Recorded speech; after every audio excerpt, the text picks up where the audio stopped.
My story starts with a simple question: how far would you go to stop someone who thinks the world exists purely for their convenience? Because I didn't expect that one arrogant man at a tiny morning coffee shop would push me into a revenge plan so petty, so precise, and so ridiculously satisfying that even fate itself seemed to applaud at the end. Every morning before work, I visited the same small coffee shop. It wasn't fancy. It wasn't trendy, but it had something better: a calm, warm atmosphere where the baristas knew your order, the pastries were always fresh, and the line, though slow, felt like a tiny peaceful ritual before the chaos of the day. Most mornings, 5 or 6 of us regulars waited quietly, half awake, scrolling through our phones, leaning into the comfort of routine, and then there was him, the line cutter.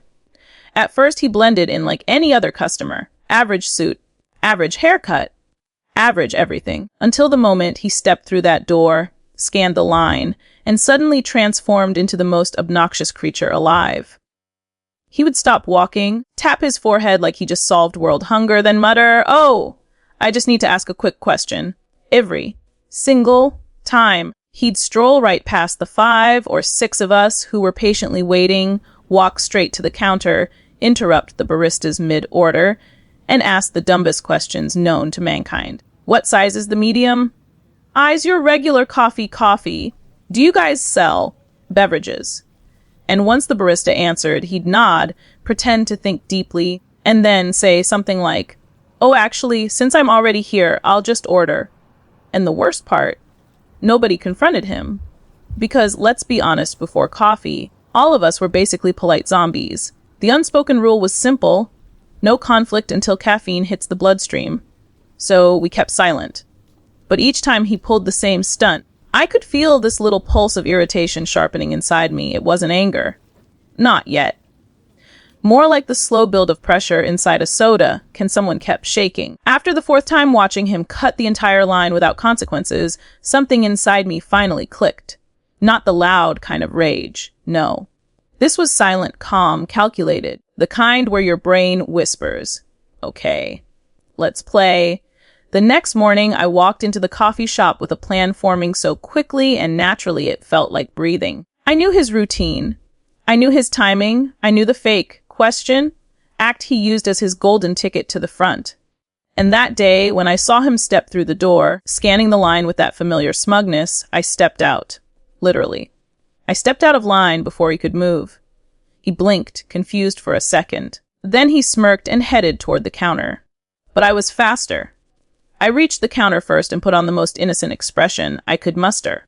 "Hi, sorry, I just have a quick question."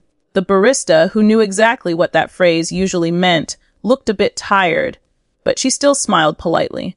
The line cutter froze behind me. I started with, "Can you remind me what the difference is between a latte and a cappuccino again?" The barista began explaining. I nodded along, pretending I was absorbing every microscopic detail of milk to foam ratio. Then I asked about every possible milk alternative they offered. Oat milk, almond, soy, coconut, hemp, hypothetical milk from an imaginary cow with anxiety. Each question dragged time deliciously. The man behind me shifted uncomfortably. I didn't look back, but I could practically feel his face twitching.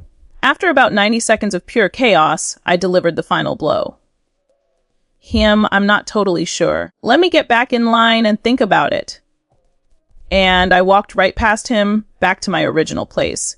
He stayed frozen at the counter for 3 full seconds, unsure whether to continue the performance he'd built his entire personality on or run back to the line before anyone noticed.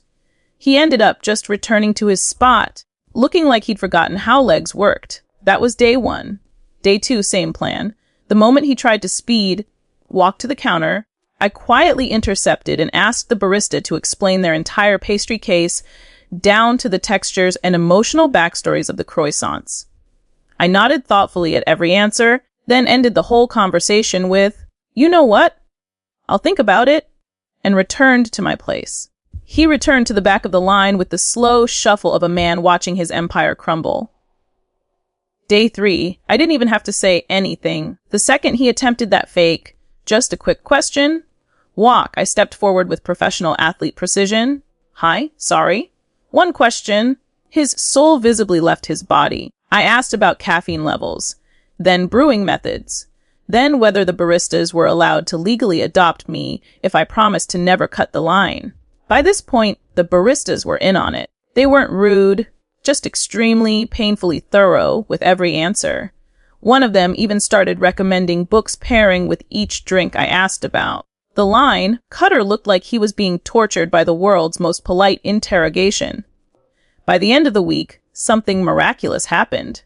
He stopped trying. He walked through the door, saw the line, sighed like a defeated cartoon villain, and quietly, beautifully, took his place at the very end just like everyone else.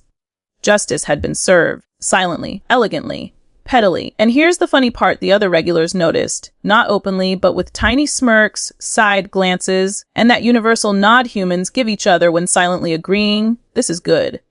Keep going. As for the line cutter, he never tried the act again. Not once. Even months later, he stayed in line like a model citizen, probably traumatized by the thought of me jumping out with a brand new set of hyper-specific milk-related questions. And honestly, I didn't hate him. I didn't even want to humiliate him. What I wanted was simple: respect, fairness, equality in the sacred morning ritual of caffeine acquisition. And the beauty of it all was that the revenge didn't require shouting, confrontation, or aggression. Just a mirror. I showed him his own behavior, but slower, stickier, and harder to ignore. That was enough, and standing there in line, sipping my coffee with the quiet satisfaction of a petty vigilante, I realized something. Sometimes justice isn't loud. Sometimes it doesn't need explosions, revenge plots, or dramatic confrontations. Sometimes justice is just making someone else wait, the way they made you wait. Life has a funny way of balancing itself when you give it that little nudge. If you've ever had someone try to walk all over you, someone who thought rules were for everyone except them, then you know exactly how satisfying it feels to get your quiet moment of payback. If you enjoyed this story, hit the like button and subscribe. And tell me in the comments, what's the pettiest but most satisfying revenge you've ever pulled off? I might just turn your story into the next video.